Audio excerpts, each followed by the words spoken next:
আসসালামু আলাইকুম। এক্সিরামিক্স presents BPL টকে সকলকে আমন্ত্রণ। এই প্ল্যাকার্ডটা গ্যালারিতে একজন দর্শকের কাছ থেকে আমি পেয়েছি এবং এই প্ল্যাকার্ডে যেটা লেখা, we want Shakib and Tamim in one frame, অর্থাৎ সাকিব আল হাসান এবং তামিম ইকবালকে এক ফ্রেমে দেখতে চান।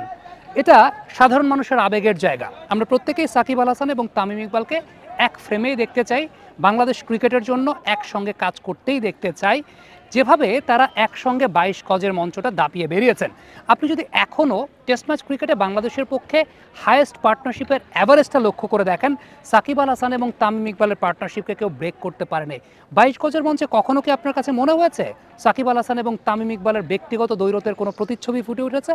সর্বশেষ তারা একসঙ্গে সাউথ আফ্রিকার মাটিতে সাউথ আফ্রিকাকে যখন ওয়ানডে সিরিজে হারালেন, তখন সাকিব তামিম একসঙ্গেই করমর্দন করেছেন। প্রবলেমের জায়গাটা হচ্ছে আমাদের তৎকালীন ক্রিকেট বোর্ড এই বিষয়টাকে হ্যান্ডেল করতে পারে নাই, সেটা মিডিয়া পর্যন্ত নিয়ে এসেছে এবং দেশের ক্রিকেট দুই ভাগে বিভক্ত হয়ে গেছে। এই সাকিবিয়ান, তামিমিয়ান, মাশরাফিয়ান, দিন শেষে হ্যাঁ, আপনি যে কোনো একজন ইন্ডিভিজুয়াল ক্রিকেটার আপনার কাছে ভালো লাগতে পারে বেশি, কিন্তু প্রত্যেকেই দেশের ক্রিকেটের জন্যই খেলেছেন। প্রত্যেকে মিলেই বাংলাদেশ, সাকিব আল হাসান, তামিম ইকবাল, মুশফিকুর রহিম, মাহমুদুল্লাহ রিয়াদ, মাশরাফি বিন মুর্তজা, সবাই মিলে বাংলাদেশ। এই জায়গাটা এখানে ফুল স্টপ হওয়াটা খুব জরুরি। আজকে সবচেয়ে দুঃখজনক ব্যাপার যেটা, কোনো কন্টেন্টে যদি সাকিব আল হাসানকে নিয়ে কথা বলি, একদল এসে তামিম ইকবালের নাম নিয়ে সেখানে গালমন্দ করে।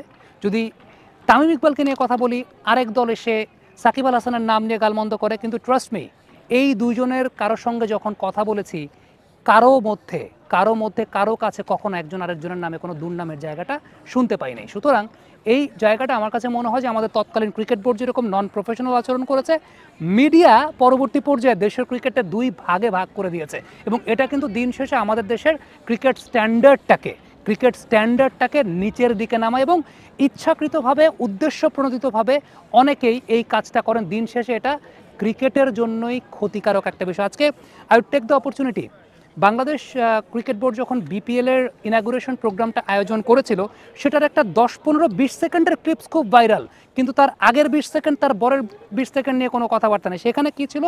আমি, তামিম ইকবাল, মুশফিকুর রহিম, মাহমুদুল্লাহ রিয়াদ, নিগার সুলতানা জ্যোতি, নাজমুল হোসেন শান্ত, তাদেরকে নিয়ে কথা বলছিলাম। এটার ঘটনাটা ছিল, নির্দেশনার জায়গাটা স্টেজের সামনে যারা বসে আছেন তাদেরকে একটা কার্টেসি অ্যাড্রেস করা। স্টেজের সামনে বসে যারা আছেন তাদেরকে কার্টেসি অ্যাড্রেস করা। আপনারা ওই যে 20 সেকেন্ডের একটা ক্লিপ দেখেছেন, কেউ উদ্দেশ্যপ্রণোদিতভাবে একটা ক্যাওয়াস তৈরি করার জন্য আগের 20 সেকেন্ড, পরের 20 সেকেন্ড বাদ দিয়ে মাঝের 20 সেকেন্ডে ওই একটা জাস্ট, তারপরে সাকিব আল হাসানের একটা মিউজিক দেয়া, একটা গান দেয়া, একটা খুব ইমোশনাল ব্যাপার। একজনকে বেইজ্জতি করার জন্য যা মন চায় তা বাংলাদেশে চলে। ফ্যাক্টের জায়গাটা হচ্ছে, আমরা যারা ক্রিকেটের স্টেক হোল্ডার, যখন সাকিব আল হাসান এবং তামিম ইকবাল 22 গজের মঞ্চে একসঙ্গে লড়াই করেছেন, তারা ব্যক্তিগত দ্বৈরথকে একপাশে রেখে লড়াই করেছেন, তারা বাংলাদেশের জন্য লড়াই করেছেন। আমরা সবাই বাংলাদেশের জন্য কাজ করি প্রত্যেকে। এখানে কোনো কথা নাই যে কাউকে অসম্মান করব বা কাউকে ডিমোরালাইজ করব, ব্যাপারটা কিন্তু সেরকম না। সাকিব আল হাসান বাংলাদেশের ক্রিকেটের ইতিহাসে সবচাইতে সেরা ক্রিকেটার, তামিম ইকবাল খান বাংলাদেশের ক্রিকেটের ইতিহাসে সবচাইতে সেরা ওপেনার, মাশরাফি বিন মুর্তজা, আপনি আমাকে যদি ব্যক্তিগতভাবে বলেন, বাংলাদেশের ক্রিকেটের ইতিহাসে সবচাইতে সেরা ক্যাপ্টেন। সবাই মিলে Bangladesh, rock solid performance Shakib Al Hasan এবং তামিম ইকবাল মিলে দিয়েছেন বাংলাদেশের ক্রিকেটকে। আর এই রক সলিড পারফরমেন্সের কথা যখন আসে, তখনই বলতে হয় এক্সিরামিক্সের কথা। এক্সিরামিক্সের নতুন কালেকশন রক এক্স, যা নিয়ে এসেছে পাথরের সৌন্দর্য, টাইলসের ডিজাইনেও। যুগ যুগ ধরে এই বিল্ডিং ম্যাটেরিয়াল হিসেবে পাথর প্রথম পছন্দ, কারণ স্থাপনাটা যেমন টেকসই হয়, সেই সঙ্গে পাথরে আভিজাত্য ফুটে ওঠে। ইটালিয়ান দুর্দান্ত সব স্টোন বেস ডিজাইন থেকে বেছে নিয়ে এই ইউনিক কালেকশন তৈরি করা হয়। রিয়েলিস্টিক লুক আর ফিলের সঙ্গে রং টিকে থাকার নিশ্চয়তাও আছে। আপনার বাসার সৌন্দর্য অমলিন থাকবে বছরের পর বছর। সাজিয়ে তুলুন আপনার বাসাকে রক এক্সের সৌন্দর্যের পাথরের আভিজাত্যে থাকুন সবসময়।